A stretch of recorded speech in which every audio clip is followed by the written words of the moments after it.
When you get overwhelmed by making a choice, when you can't decide between A and B, you often settle for C, or you end up paralyzed, procrastinating, or making no decision at all. In this video, you'll learn the 3 underlying causes of decision paralysis and 2 keys to overcoming it. And I'll give you a hint, it has to do with emotion regulation and executive functioning.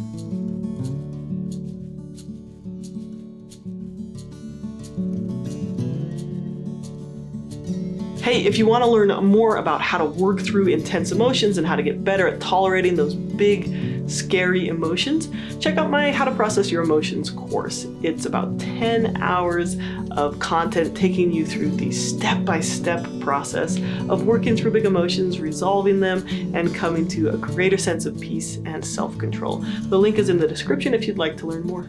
Now, there once was a woman named Frieda who struggled with making decisions. She was a perfectionist and she always worried about making the wrong choice. Whether it was what to wear or what to watch or where to eat, she would spend hours, if not days, weighing the pros and cons of every option before finally making a choice.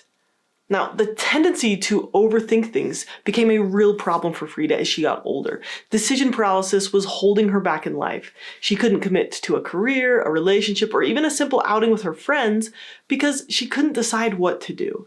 Her friends and family started getting frustrated with her because they never knew whether or not she would show up to events or follow through with plans. She became anxious and depressed, and her relationships suffered. One day, Frieda had to decide between 2 job offers. One was at a large corporation with a higher salary, but longer hours and more stress, and the other was at a small startup with a lower salary, but a better work-life balance. Now, Frieda couldn't decide which job to take. She weighed the pros and cons of each option, but no matter how hard she tried, she just couldn't make a decision. She was so paralyzed by the fear of making the wrong choice that she ended up doing nothing at all. Now, Frieda's story is the epitome of decision paralysis. Decision paralysis is when you get overwhelmed with a complicated decision, or a simple one. Deciding what should I major in at college, or where should we eat tonight, might make you freeze up, you might avoid it, overthink it, delay it, or constantly second-guess your choice. Now, this can lead to choice fatigue. Like, you might feel exhausted or just give up on college or eating out altogether. The other thing a lot of people do is procrastinate. So instead of just picking the topic for that one huge assignment, you do like a ton of little tasks that aren't important. Or you spend time watching shows or on social media. Basically, just anything you can do to avoid dealing with that overwhelming decision. And this problem can happen to anyone. In one study, surgeons were presented with a pretty clear case where surgery was necessary. But when they were presented with a bunch of other options, like a bunch of medications that were unlikely to help, but might help, then they ended up delaying that needed surgery. Now, there are 3 causes of decision paralysis. Number 1, it's harder than it's ever been to make decisions because we in the developed world have more options than ever in history. Number 2 is making a choice comes with risk, a risk of disappointment, fear, or regret. And a lack of ability to regulate the emotional aspect of decisions impacts our ability to choose between options. Okay, number 3, your brain struggles to make sense of important, complex, abstract tasks. The word for this is executive functioning. This is all about how your brain manages decision-making, how it prioritizes what is important.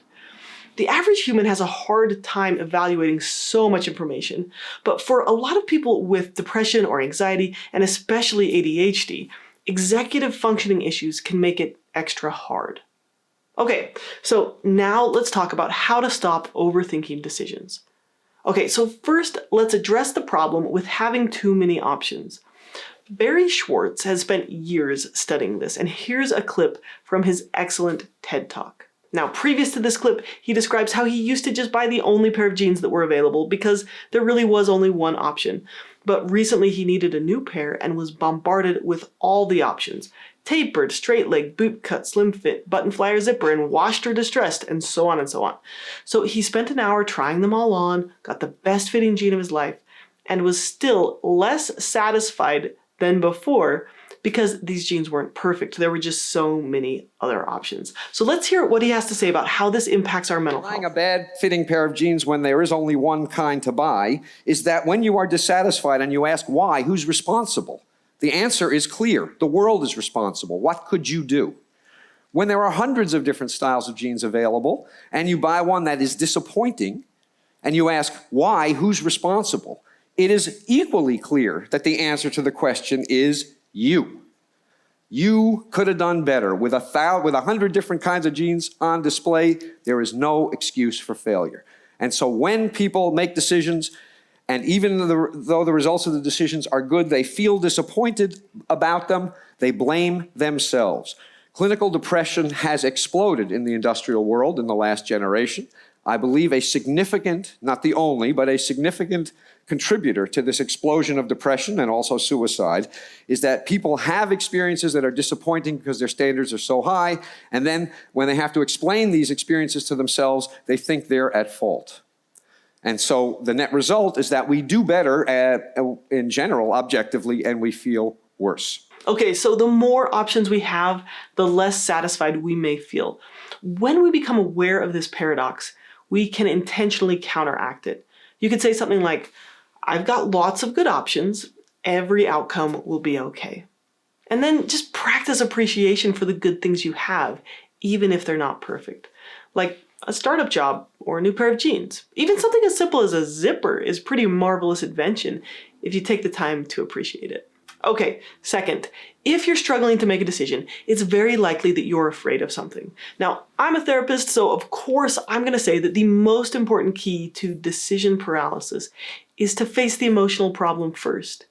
In Frieda's case, she was attempting to avoid uncertainty, which is an uncomfortable emotion, with endless perfectionism, future analysis, pros and cons list, right? She was just going around in circles, and it was just an attempt to eliminate the fear around disappointment or failure or a poor outcome. So if we want to stop overthinking, we need to regulate our emotions. Now, you can learn this skill, right? You can learn to regulate the emotions that interfere with making a choice.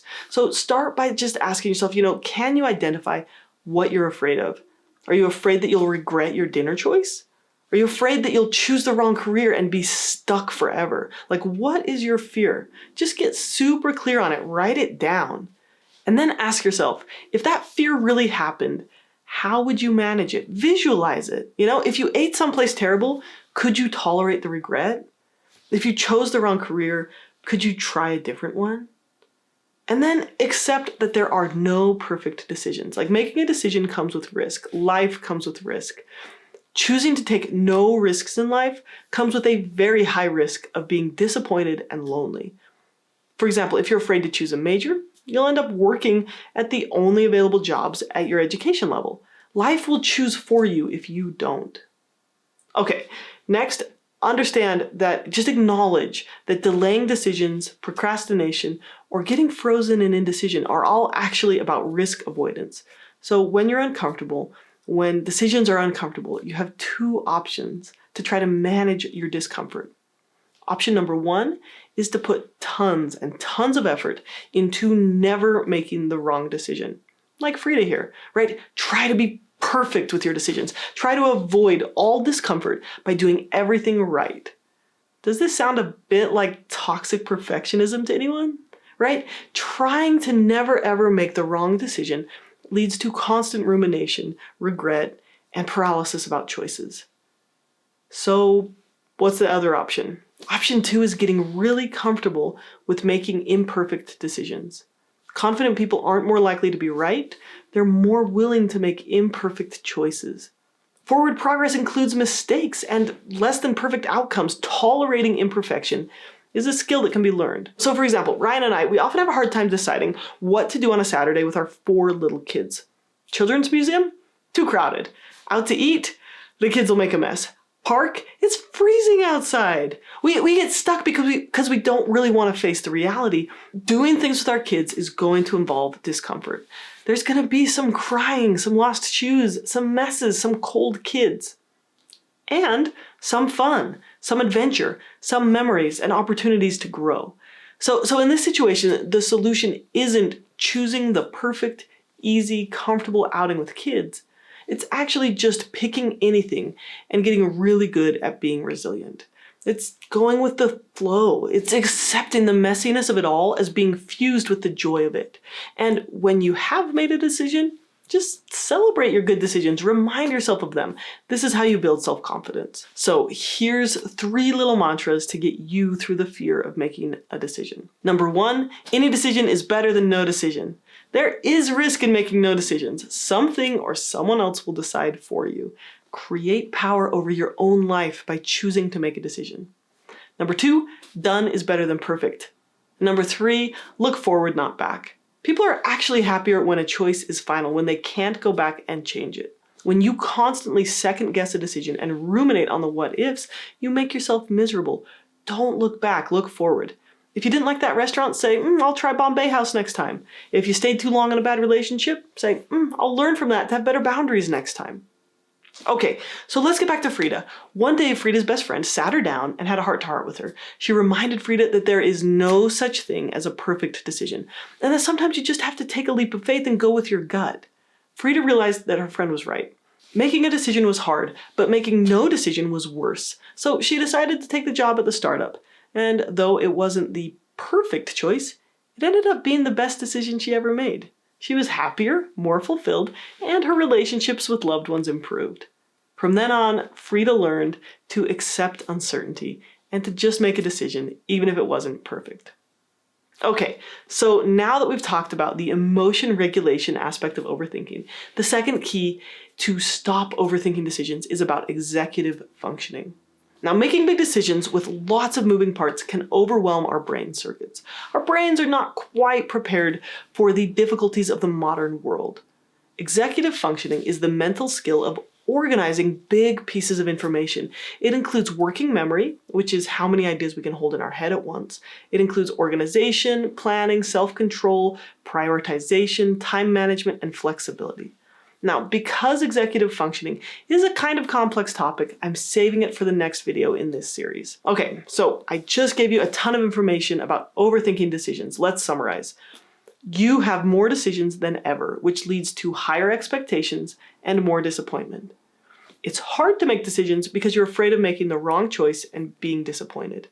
But you can develop the ability to tolerate emotions like fear and remind yourself that done is better than perfect.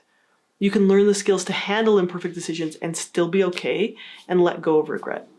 Also, just remind yourself that you're resilient. You can handle an imperfect outcome. And give yourself credit for the good decisions you have made. Just make sure to practice appreciation for the good things you have, even if they're not perfect. In the next video, we'll talk about how to support your executive functioning. I hope that's helpful. Thank you for watching. Let's get better at feeling.